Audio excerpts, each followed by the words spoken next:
Hi students, welcome back to Learning Journey. இன்றைக்கி வந்து today's super சேயிங்கில் நம்ம பார்க்குறது என்னென்னா, யாராவது நம்மளை நல்லா இருக்கீங்களா அப்படின்னு நம்ம என்ன சொல்லலாம்? நல்லா இருக்கோமோ இல்லையோ, கேட்குறவங்களுக்கு நல்லா இருக்கிற மாதிரியான வார்த்தையாவது சொல்லணும் இல்லையா? பாசிட்டிவாக கேட்குறாங்க, நல்லா இருக்கீங்களா? சில பேர் என்ன சொல்லுவாங்க, ஏன் பாரு இந்த வயசானவங்க 2-3 பேர் நானும் பார்த்துருக்கேன், நல்லா இருக்கீங்களா அப்படின்னா, பாரு எப்படி இருக்கேன், நல்லா இருக்கேனா, ஏதோ நோவை என்ன கஷ்டப்படுத்துது அப்படின்னு சொல்லுவாங்க. உடனே நம்ம நொந்து நூடுல்ஸ் ஆகிடுவோம். நமக்கு இருக்கிற நல்ல ஒரு தேக ஆரோக்கியம் வந்து போயிடுற மாதிரி ஒரு ஃபீல் ஆகும். ஒன்றும் இல்லை, மணல் கயிறு படத்தில் கூட அந்த கிஷ்முன்னு சொல்லுவாங்க இல்லையா, விசு சாரோட தம்பி கிஷ்மு சார் அவர் வந்துட்டு ஒரு தாத்தா கிட்டே கேட்பார். அவங்க மாமனார் ரொம்ப வயசானவர், அவர்கிட்ட காது கேட்காது, அவர்கிட்ட இவர் சௌக்கியமானு கேட்பார். சௌக்கியமா அப்படிம்பார். உடனே அந்த தாத்தா அப்படிம்பாங்க. சௌக்கியமா அப்படிம்பார். உடனே அந்த தாத்தா காது கேட்காது, அப்படின்னு சௌக்கியமா அப்படின்னு கத்தி கேட்பார். உடனே அப்படின்னா, உங்களை சௌக்கியமா கேட்டு என் சௌக்கியம் போயிடுச்சு அப்படிம்பாங்க. ஸோ நம்ம சொல்லுவாங்க இல்லையா, 2 பேருக்கு இப்போ இது ஜோக்ஸ் தான், தப்பாக எடுத்துக்க வேண்டாம். 2 வயசானவங்க இந்த வழியாக இந்த பக்கம் ஒருத்தர் போகிறாரு, ஆப்போசிட்டில் ஒருத்தர் வராரு. இந்த பக்கத்துலேருந்து வரவர் கேட்குறாரு, கோயிலுக்கு போகிறியா அப்படின்னு. இங்கேருந்து வரவங்க என்ன கேட்குறாங்க, கோயிலுக்கு போகிறியா அப்படின்னு. இங்கேருந்து வரவங்க சொல்கிறாங்க கோவிலுக்கு. உடனே இங்கேருந்து வரவங்க சொல்கிறாங்க, ஓஹோ நான் கோவிலுக்குன்னு நினச்சேன். அப்போ வேறு என்னமோ அவர் சொன்னார் நினச்சிட்டு இவர் கோவிலுக்கானோன்னா கோவிலுக்குங்கிற, இவர் வேறு என்னவோ கேட்குறான்னு நினச்சி அவருக்கு. ஸோ சில ட்ரெயினில் கூட சில லாங்குவேஜஸ் கூட மாறி இருக்கும். பட் தமிழில் கூட ஒருத்தங்க ஒன்று பேசுவாங்க, ஆப்போசிட்டில் இருக்கிறவங்க அவங்க ஒரே கம்பார்ட்மெண்ட்டில் இவங்க ஒன்று சொல்லுவாங்க, எப்படியோ பேசிகிட்டே இருப்பாங்க. பட் இவங்களுடைய சம்மந்தமாகவும் அவங்க பேசியிருக்க மாட்டாங்க, அவங்க சம்மந்தமாகவும் இவங்க பேசியிருக்க மாட்டாங்க. ஸோ இந்த புரிதல் இல்லாமல் இருக்கும். சரி, இப்போ வந்து எப்போவுமே நம்ம உயர்வாக நினைக்கிறப்ப நல்லது தான் நடக்கும். எக்ஸாம்பிள் வந்துட்டு, நம்ம வானத்தளவில் ஏதாவது ஒரு நல்ல விஷயங்களை வானத்தளவில் நம்ம நினைக்கிறோம். நான் வந்து பிஹெச்டி பண்ணணும் அப்படின்னு நினைக்கிறப்ப அட்லீஸ்ட் எம்ஃபில் வரைக்குமாவது முடிக்க முடியும். பிஹெச்டி வரைக்கும் முடிக்க முடியாட்டி கூட அட்லீஸ்ட் எம்ஃபில்லாவது அது வரைக்குமாவது வந்துட்டுருப்போம்.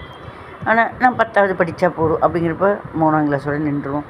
ஸோ என்னென்னா, எண்ணுவது உயர் உள்ளல்.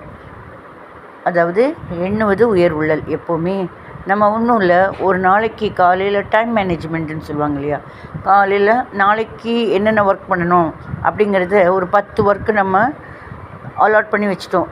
வீட்டில் இருக்கோன்னு வச்சுக்கோங்களேன், வீட்டில் இருந்தாலுமே வேலை தானே. இன்றைக்கி எப்படியோ நிறையா இந்த ஒட்டடையெல்லாம் அடிக்கணும், அப்புறம் நிறைய பாத்திரம்லாம் இருக்குது தேய்ச்சிடணும். எக்ஸாம்பிளுக்கு சொல்கிறேன், பாத்திரமெல்லாம் தேய்க்கணும், துவைச்சிடணும், அப்புறம் அந்த துணியெல்லாம் சலவைக்கு போட்டுறணும். இந்த மாதிரி ஒரு நிறைய பாத்திரங்கள் எல்லாம் எடுத்து நீட்டாக துடைச்சி வைக்கணும். இந்த மாதிரி நிறைய ஹவுஸ் ஒய்ஃப்க்கெல்லாம் நிறைய ஒர்க்கெல்லாம் பார்த்து பண்ணுறோம். இப்போ ஆஃபீஸ்க்கு போகிறவங்க வேலைக்கு போகிறாங்க அப்படின்னு சொல்லலாம், கரெக்டு தான். ஆனால் வீட்டில் இருக்கிறவங்களுக்கு பார்த்து பண்ணுறப்ப 24 மணி நேரமுமே வேலை தான். அவங்களுக்கு ஒரு லெஷர் பீரியடோ ஃப்ரீ பீரியடோ அப்படி கிடையாது. பார்த்து பண்ணிகிட்டு இருக்க கமா போட்டுக்கிட்டே வந்துக்கிட்டே இருக்கும். ஸோ அப்படி இருக்கிறப்ப வீட்டில் தானே இருக்குது அப்படின்னு சொல்லிட முடியாது. பொறுப்பான பெண்மணிகள் வீட்டில் லேடிஸு அவங்க வந்து பார்த்து பண்ணுவாங்க. ஐயோ இங்கே தூசியாக இருக்குது, ஐயோ இங்கே குப்பையாக இருக்குது, இப்படி அவங்களா பார்த்து அவங்களா அர்ப்பணிச்சுக்கிறாங்க, மெழுகு போல் உருவிடுறாங்க. என்னவோ கிடக்கட்டும் அப்படின்னு தூங்க முடியாது இல்லையா? வீடு நீட்டாக இல்லைன்னா எப்படி தூங்க முடியும்?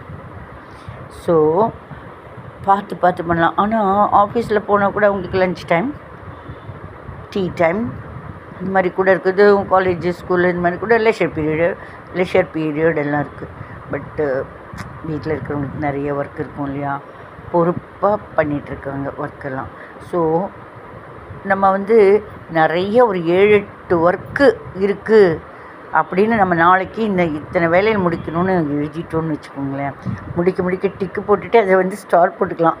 நமக்கு சொந்த செலவில் சூன்யம் இல்லை, நாமளே அச்சத்தை போட்டுக்க வேண்டியது தான். முடிச்சாச்சு, வெரி குட். நமக்கு யார் சொல்கிறாங்களோ இல்லையா, நம்மளுக்கு சொல்லிக்கலாம் இல்லையா, வெரி குட், ஸ்டார் குட் எல்லாம் போட்டுக்கலாம். அந்த ஒர்க் முடித்தோன்னா ஒரு என்கரேஜாக இருக்கும் இல்லையா. சரி, பரவாயில்லையே, நம்ம அடுத்த நாளுக்கு 8 வேலைகள் நம்ம பிளான் பண்ணியிருக்கோம். 8 வேலையில் ஒரு 6 முடிச்சிட்டேன், பரவாயில்ல. இந்த 2 வந்து அடுத்த நாளில் ஆடப் பண்ணிக்கலாம். முதல்ல அந்த 2 ஒர்க்கை முடிச்சுட்டு அடுத்த நாளோட பிளானிங்கை ஒரு 5-6 இருக்குன்னு அதோட சேர்த்து செஞ்சுக்கலாம் அப்படின்னு. குறித்த நேரத்தில் நூல் பிடிச்ச மாதிரி எல்லா வேலையுமே அப்போவே நடக்கணும்னு முடியாது. சிலப்போ வந்து அட் அ டைமில் பண்ண முடியலன்னா அதை அடுத்த நாள் ஒத்தி போட்டுக்கலாம். சரியா? ஸோ எப்போவுமே எண்ணுவது உயர் உள்ளல்.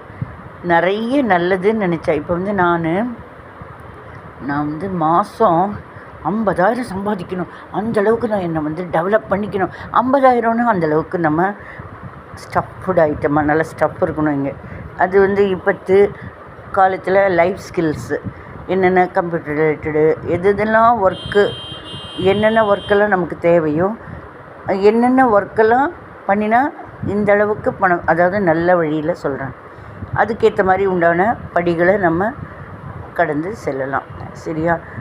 10வது படிச்சிருக்கேன், ஆனால் எனக்கு 10 லட்சம், ஒரு எக்ஸாம்பிளுக்கு சொல்கிறேன் அப்படின்னு சொல்ல முடியாது. ஆனால் சில பேர் அறிவு சம்மந்தமாக லைஃப் ஸ்கில்லில் கூட இருப்பாங்க. பிஸ்னஸ்லலாம் படிப்புங்கிறது ஒன்றும் பெரிய விஷயம் இல்லை, திறமை ஒன்று தான்.